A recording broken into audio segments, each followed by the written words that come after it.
बुची तोहरे चलते लोग थाना पुलिस गे बुची तोहरे चलते लोग थाना पुलिस गे बुची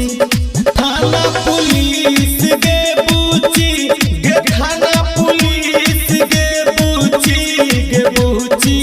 लाल लाले ओठ सा दादे किस गे बुची लाल लाले ओठ सा दादे किस गे बुची। डीजे सुमित सतीश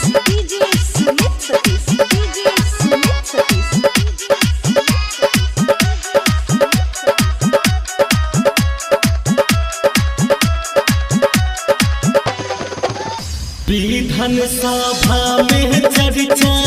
चहल विधायक से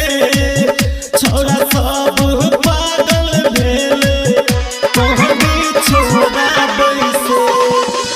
बबुआ आहिर से फिर भी कह रही समाज के तब जाके बाचल गई बउआ सबके राज के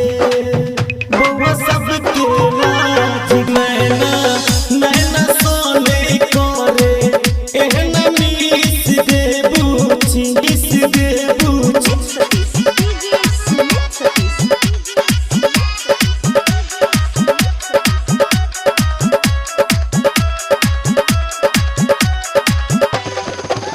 बबुआ विकास तोहर